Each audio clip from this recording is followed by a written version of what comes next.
में सो जाती हूँ। मिहिर फिर से उसे अपनी बाहों में खींच लेता है। आरोही के इस रिएक्शन पर मिहिर की नजरें फिर से तीखी हो गई थी। मिहिर उसे घूरते हुए अपनी सर्द आवाज में कहता है, क्यों? आरोही लड़खड़ाती आवाज में कहती है, मैं यहाँ कैसे सो सकती हूँ? मिहिर कहता है, तुम भूल रही हो, तुम मेरी होने वाली वाइफ हो और तुम मेरे साथ यहीं सोने वाली हो। आरोही मन ही मन में कहती है, अभी तक मैंने शादी के लिए हाँ भी नहीं किया है और ये शैतान अभी से मुझे अपनी वाइफ बोल रहा है। क्या करूं मैं इस इंसान का? आरोही फिर से कोशिश करते हुए कहती है, पर हम साथ कैसे सो सकते हैं? मिहिर उसे अपने सीने से लगाते हुए कहता है, हम पहले भी साथ सो चुके हैं और मुझे कुछ नहीं सुनना है। आरोही खुद से कहती है, उस टाइम सिचुएशन कुछ और था और ये इंसान, थोड़ा तो सेंस लगाना चाहिए। आरोही कुछ कहते कहते रुक जाती है। आरोही को पता था मिहिर उसकी एक बात नहीं मानेगा। तभी मिहिर का फोन बजता है और वो आरोही को छोड़ देता है और मोबाइल लेकर रूम से बाहर चला जाता है। आरोही चैन की सांस लेती है। थोड़ी देर में मिहिर दूध का ग्लास लेकर आता है तो आरोही दूध को अजीब तरह से देखने लगती है। मिहिर दूध का ग्लास आरोही की ओर बढ़ाता है। आरोही उस दूध के ग्लास को देखती है, फिर मिहिर की ओर देखते हुए कहती है, मुझे दूध नहीं पीना है प्लीज।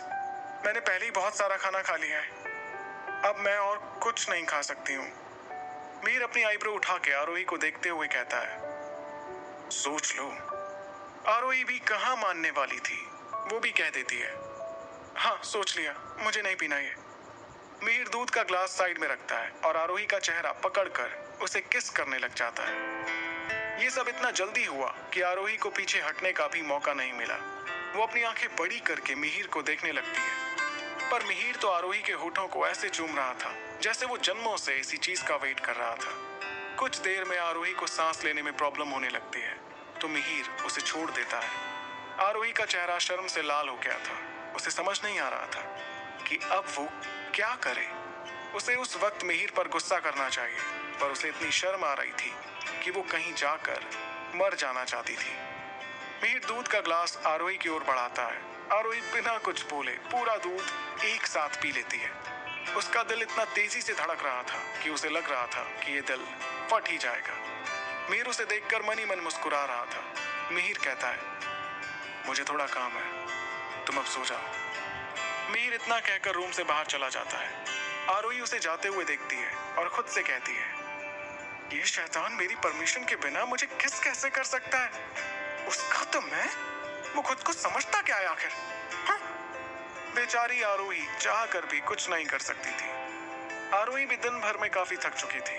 वो बेड पर लेट जाती है और थोड़ी देर में उसे नींद भी आ गई। कुछ देर में मिहिर रूम में वापस आता है। वो देखता है कि आरोही फिर से नींद में चीखने लगी है। उसके चेहरे पर डर साफ दिख रहा था और वो पसीने से भीग चुकी थी। वो जल्दी से जाकर उसे गले से लगा लेता है और आरोही के बालों को सहलाने लगता है।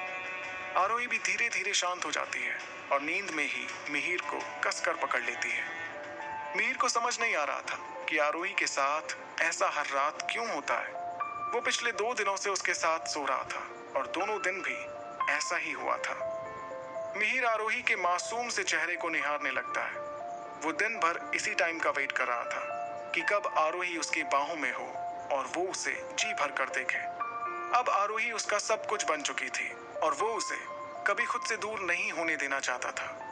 मिहिर बहुत प्यार से उसे देख रहा था और कुछ ही देर में वो भी आरोही को देखते देखते ही सो गया। अगली सुबह मुंबई में निष्ठा सोकर उठती है और तैयार हो जाती है। वो रात भर कल की बात याद करके ठीक से सो नहीं पाई थी। उसका सुंदर सा चेहरा देखकर बताया जा सकता था वो अभी कितनी परेशान है। निष्ठा ने सोच लिया था कि अगर माहिर उसे फिर से अग्निहोत्री कॉर्पोरेशन ज्वाइन करने को बोलेगा तो वो स्टार एंटरटेनमेंट छोड़ देगी। वो रूम से बाहर आती है और नीचे जाने लगती है। तभी वो डॉली के रूम के बाहर रुक जाती है। उसे लगा जैसे डॉली रो रही है। वो जल्दी से रूम के अंदर जाती है।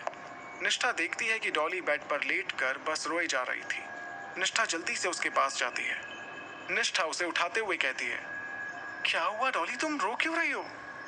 डॉली निष्ठा के गले लगकर जोर जोर से रोने लगती है।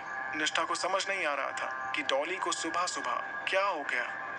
निष्ठा फिर कहती है, देखो डॉली, तुम रोना बंद करो और हमें बताओ कि आखिर हुआ क्या है। डॉली रोते हुए कहती है, दीदी वो कल रात मैं पार्टी में गई थी, किसी ने हमारी जूस में कुछ मिला दिया था, मुझे चक्कर आ रहा था, इसलिए मेरी फ्रेंड ने मुझे एक रूम में रेस्ट करने के लिए छोड़ दिया था।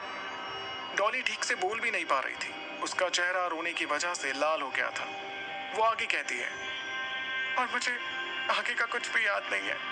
कल मेरी फ्रेंड ने मुझे घर लाकर छोड़ दिया था और सुबह जब मैंने अपना मोबाइल देखा तो ये कहते हुए वो निष्ठा को अपना मोबाइल दिखाती है। निष्ठा मोबाइल की फोटो को देखकर दंग रह जाती है। वो बार बार फोटोज को देखने लगती है। निष्ठा परेशान होकर कहती है, देखो डॉली, पहले तुम शांत हो जाओ और हमें बताओ ये सब किसने किया है। डॉली अपने आप को शांत करते हुए कहती है, पता नहीं दीदी, मुझे वो कह रहा है कि मैं एक रात उसके साथ बिताऊं तो वो मुझे सारी फोटो दे देगा, नहीं तो फोटो सोशल मीडिया पर वायरल कर देगा। निष्ठा को समझ नहीं आ रहा था कि अचानक ये सब क्या हो गया। वो परेशानी से डॉली को देख रही थी, जो इस वक्त रो रही थी। निष्ठा डॉली को समझाते हुए कहती है, डॉली कुछ नहीं होगा, हम कुछ करते हैं, तुम शांत हो जाओ। डॉली रोते हुए कहती है, पर दीदी पापा को ये सब पता चलेगा तो वो हमारी जान ले लेंगे। निष्ठा कहती है, हम हैं ना, तुम परेशान मत हो और जाकर रेडी हो जाओ, नहीं तो सब तुम्हें ऐसी हालत में देखेंगे तो तुमसे 1000 सवाल करेंगे। डॉली हाँ में सिर हिलाती है। निष्ठा रूम से बाहर आ जाती है। तभी उसका फोन बजता है। निष्ठा खुद से कहती है, अनाथ आश्रम से इतनी सुबह सुबह क्यों कॉल आ रहा है। निष्ठा जल्दी से फोन उठाती है। निष्ठा कहती है, हेलो। दूसरी तरफ से किसी बच्चे की आवाज आती है, हेलो दीदी, दीदी आप जल्दी से आश्रम आ जाइए, यहाँ कुछ लोग हमें आश्रम खाली करने को कह रहे हैं। निष्ठा हैरानी से कहती है, क्या, हम अभी आ रहे हैं, तुम सब परेशान मत हो। इतना कहकर निष्ठा फोन रख देती है। निष्ठा सोचती है कि ऐसे टाइम में उसके चाचा उसकी हेल्प करेंगे। वो यही सोचकर अपने चाचा के रूम की ओर चल देती है। निष्ठा भी काफी अमीर फैमिली से थी, पर कभी भी वो इस चीज का दिखावा नहीं करती थी। वो सिंपल रहना ही पसंद करती थी। निष्ठा रूम में जाकर देखती है कि उसके चाचा लैपटॉप में कुछ कर रहे हैं और वो काफी परेशान लग रहे हैं। निष्ठा दरवाजा नॉक करते हुए कहती है, चाचू। निष्ठा के चाचा राघव निष्ठा की ओर देखते हैं और कहते हैं, अरे निष्ठा बेटा आओ, तुम बाहर क्यों खड़ी हो। निष्ठा अंदर आते हुए कहती है, क्या हुआ चाचू, आप परेशान लग रहे हैं। राघव जी फीकी सी मुस्कान लिए कहते हैं, हमारी कंपनी में थोड़ी प्रॉब्लम हो गई है। निष्ठा उदासी से कहती है, क्या, पर कल तक तो सब ठीक था, आप तो कल प्रोजेक्ट पूरा होने पर पार्टी रखने वाले थे, फिर आज अचानक कैसे। निष्ठा सब समझ जाती है कि आज इतना सब एक साथ क्यों हो रहा है। उसे एक के बाद एक शॉक मिलते ही जा रहे थे और वो कुछ ठीक से समझ भी नहीं पा रही थी। राघव जी कहते हैं, मुझे भी नहीं पता बेटा, मुझे अभी कंपनी के लिए निकलना होगा, मैं चलता हूँ और तुम परेशान मत हो, सब ठीक हो जाएगा। इतना कहकर वो वहाँ से चले जाते हैं। निष्ठा भी अपने रूम में जाती है और सीधे माहिर को कॉल करती है।